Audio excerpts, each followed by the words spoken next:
true one of one. A dimensional black swan. Not the Piggly Wiggly, but can we just appreciate that there's still a grocery chain called Piggly Wiggly? Unreal.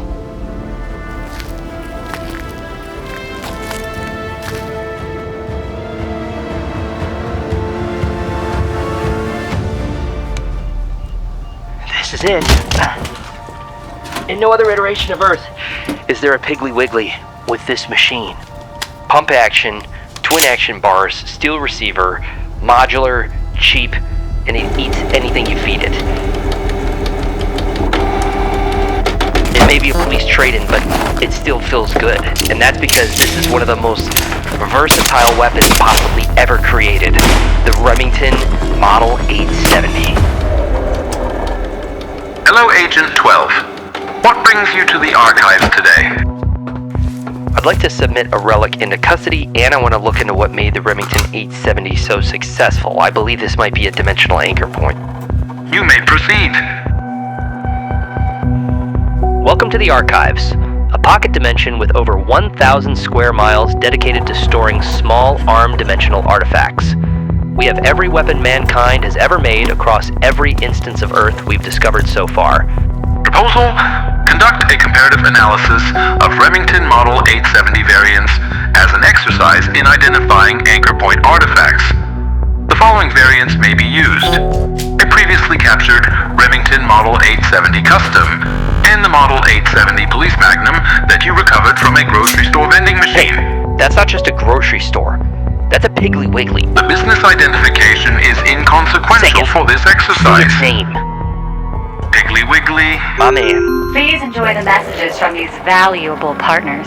Those caught not enjoying will be subject to reintegration. We couldn't impose our will on the greater omniplane without our partners at Reap Weaponries. Support Big Bullpup and live out your practical sci-fi fantasies with their AR-15 conversion kits. The limit is your imagination. Who said ARs and subjugation had to be boring? Use code CELLS or the link in the description to support the efforts of Birch in your dimension and across the greater omniplane. Reap Weaponries, a cursed layout for a doomed world. Global Ordnance is our munitions partner, providing sterling 12-gauge ammo for this investigation.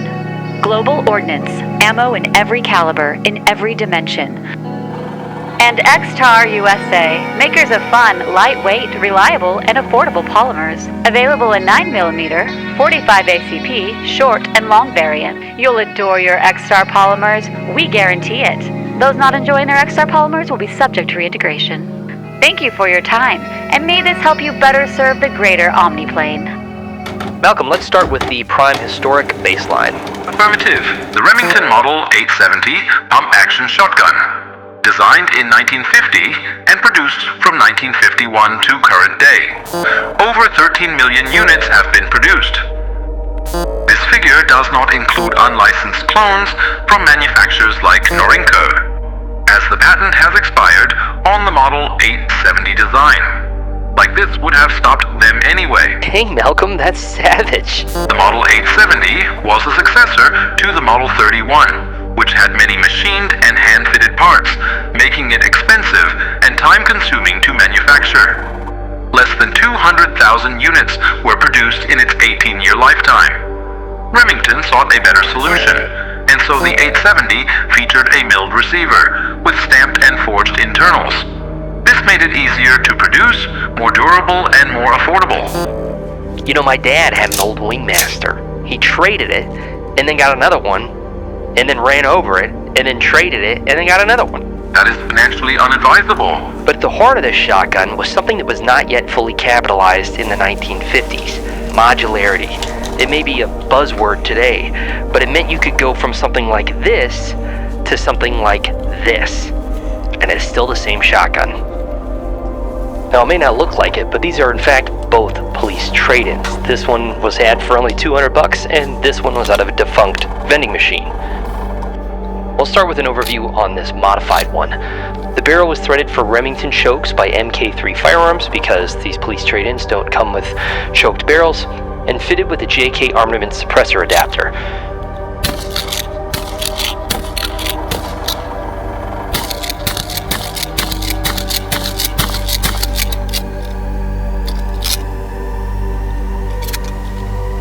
Carlson's extended tube increases capacity to 8 rounds for 2 1/4-inch shells without extending past the 20-inch barrel. A Strike Industries barrel clamp provides a QD mount on one side and a 1913 pick rail on the other side for lights. This is a great place for either a laser light combo for off-cheek aiming or a big high lumen light for max illumination. I personally like lasers. These respirators don't always allow for a good cheek weld, so we'll just clamp. The weapons submitted into the Birch archives may be modified before or after their submission. We can't test this thing without a light. We're gonna look like clowns out there. The integrity of their original state is paramount in preserving the greater omniplane. You know, Malcolm, just when I think we're getting along, you go and do something like this. You know what? Fine. Further back is a Strike Industries VOA handguard. This is probably the most useful upgrade on the build, as it provides a wealth of mounting options. M-lock slots on the side and bottom.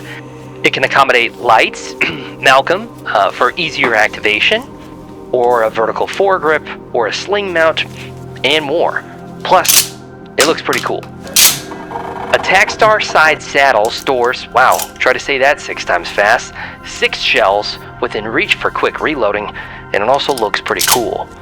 And the other biggest upgrade is the chisel machine fixed stock. It replaces the standard synthetic stock with an adjustable one, with a cheek riser, a sling QD, an AR pistol grip mount, and a pistol red dot mount. This one has a Holosun 509T ACSS Vulcan, which is one of my favorite sights. What a transformation. Let's begin field testing. Have you completed your shotgun baseline this cycle? Nah, but I'll be fine. Malcolm, can you render for us a flat range?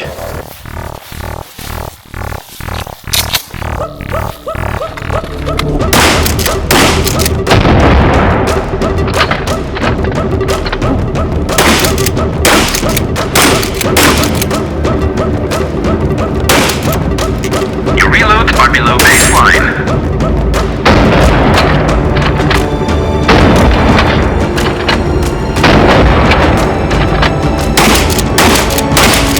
Inconsistent cycling speeds. Okay, why don't you just shut up for the rest of the time?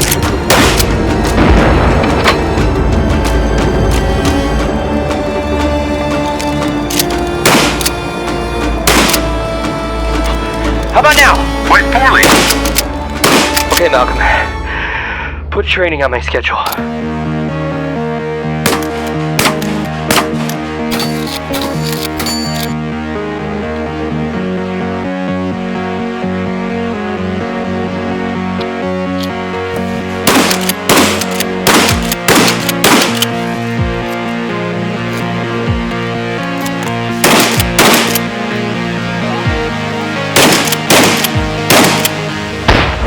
Trade-in may have a lot of wear on its parkerized finish, and some goon tape is keeping a few pins in, but it still runs fantastic. Now, while it's not nearly as widely produced as some historic combat-specific firearms like the AK-47 and its variants, the Mauser 98, the Mosin Nagant, AR-15, and others, the Model 870 is praised for its versatility, reliability, and reasonable cost. And with hundreds of variations produced in 12, 16, 20, 28 gauge, and 410 bore across its 70-plus year lifespan, and its use in shooting sports, law enforcement, hunting, home defense, and military organizations worldwide, it is one of the most versatile firearms ever produced, if not the most.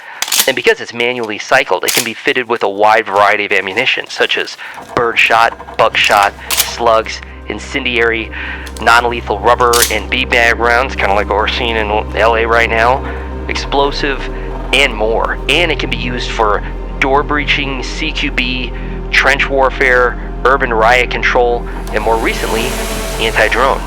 Hey Malcolm, you ever watch that Tau Flater mouse? They always have that crazy shotgun ammo. They always have to use a pump action because it'll be like tungsten rods and like a stack of quarters. I do not consume hours of YouTube like you do. You know, maybe you should look into that because it might just liven things up between us, you know? The sheer variety of variants is insane. You can have rifle barreled for hunting, you can have magazine fed for quick reloads, and then you can have one mounted underneath another one, like a universal key. A shotgun you mount on your gun. Now, the 870 is not without its rivals, and the one that's probably been on the tip of your tongue for the entire investigation is the Mossberg 500. Producing over 11 million units in 10 fewer years of production, the Mossberg has proven itself a formidable opponent. Often undercutting the 870 in price for a similar feature set, it too saw military adoption, though some will argue the 500 was never actually fit for duty and an upgraded 590 variant was produced for this role. The Remington used a steel receiver and was more solid, but the Mossberg was aluminum and lighter. But in the end, the Remington's greatest rival was itself. Its poor financial track record with multiple bankruptcies put the 870's quality in jeopardy, staining its reputation in the trust of this once legendary firearm, often rumored to be capable of 250,000 rounds with proper upkeep and parts replacement. Sadly now, especially during and after its Freedom Group ownership period, the 870 has been plagued with basic quality issues. And though late in its dismay, its unprecedented $73 million settlement with Sandy Hook victims certainly didn't help. Still, with many police trade-ins and examples pre-Freedom Group floating around and being had for $200 and newer production models finally coming back into quality, its anchor point status is undeniable. The 870 stands true as a legendary, unbreakable, and unbeatable foe in any arena. Was that pretty dramatic? Exceedingly dramatic. I mean, it felt good. It felt good to say, I'm not gonna lie. Thank you all for watching. It's a huge joy and honor to make these. Thank you for just your encouragement. I want to say these are a lot of work, but I really enjoyed doing them. Thank you to Gatman for camera operation. I hope to expand the team one day, but for now, it's mainly just me. Thank you to my Patreon supporters. I'm honored that you would support me like this. I do have the link in the comment below if you want to join, but I just want to say thank you to them and also to the sponsors that make these videos possible. I want to keep producing these as fast as I can. I'm going to keep doing quality, but I'm getting systems in place to make them faster. The look might change a little bit here and there. The audio was something I wanted to improve greatly, so I hope it was better this time around. And yeah, thank you. I really enjoy making these. And thanks again for hearing me out with my beliefs. I always want to be bold and courageous with what I believe, and I hope you know that I do it out of love. I don't mean to judge anybody. I'm a broken person, and I'm not here to wag fingers at anybody. So thank you for just hearing me out on that kind of stuff. Christ is Lord. If you ever want to ask me questions, please hit me up either in the comments or at 12 Spies Instagram. Thank you so much. Have a blessed day.